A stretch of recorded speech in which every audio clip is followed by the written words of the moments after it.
Okay, let's bring Brother Muhammad on, and Brother Sadiq, please see what you can do to help Brother Tariq with his situation, whatever. Okay, Brother Muhammad. Assalamu alaikum wa rahmatullahi wa barakatuh. Alhamdulillah, alhamdulillah. Let's hear from you, Aki. Inshallah. Bismillah ar-Rahman ar-Rahim. Ashhadu an la ilaha illallah wa ashhadu anna Muhammadan Rasulullah. As a personal note, so anything that I say is only attributable to me, inshallah. The errors are always going to be mine, inshallah. May Allah guide me to that which is right in this particular matter. I think one of the things that we get lured into, and I'm really just going to address the nature of the video. I think one of the things that we get lured to is part and parcel of what white supremacy doctrine is. First of all, it's a doctrine that's based on race here in America. And I'm stepping aside from your reading of Quran, your proper interpretation of what happened with Iblis, etc., you and the Sheikh, your proper interpretation of it.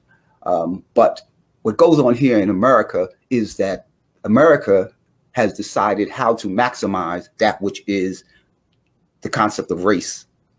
And what we have a tendency to do is to fall in line with racism, white supremacy doctrine. What do I mean by that?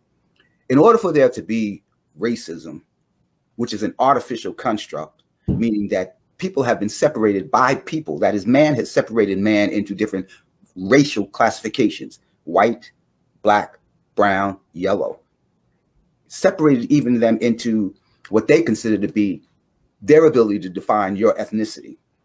When they created this particular artificial construct, they then placed themselves being the ones in power, being the ones with the gun. It's the way they perceive power, the ones who are able to conquer someone by use of the gun, not by ideology, not by ideas, but first by the gun.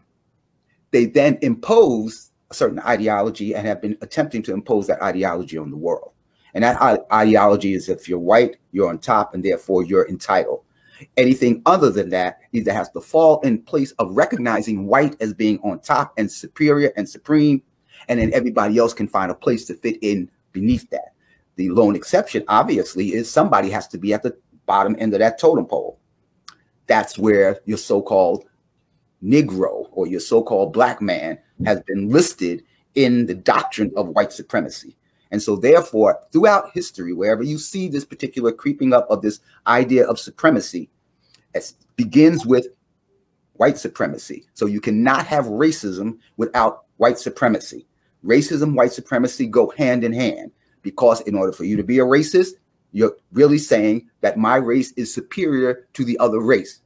And therefore that superiority always goes back to who is the architect and who is the one who placed themselves at the top of this particular hierarchy. That is whites. They place themselves at the hierarchy. They didn't earn it. They don't deserve it, etc. Nothing about Allah's doctrine that says that one person is superior over another, but they have created this artificial construct called white supremacy.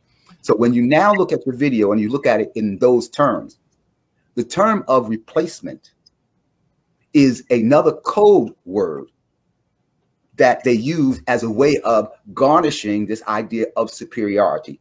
We are about to be replaced. What does that mean? We're going to be replaced as superior. We're going to be replaced as the people who are better. That's what that whole video really attempted to outline. And by saying that we're being replaced, they're throwing out a doctrine that has been in existence since the very creation of their artificial construct. But they use it as a trope that they do it over and over, generation after generation. And we who fall underneath the idea of racism, white supremacy, are using the same definitions that white supremacy has given us as a way. We're not looking back at the 1800s to find out that they used the same doctrine then.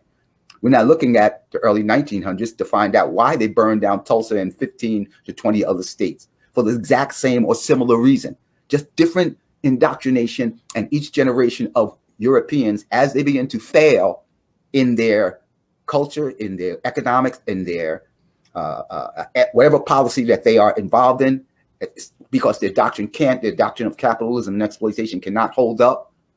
As they begin to fail, they throw out these tropes and they begin to make them mainstream again so that their base can rally and commit the acts of violence that they have. And it's not just national, it's international. And it has been international since America helped create it.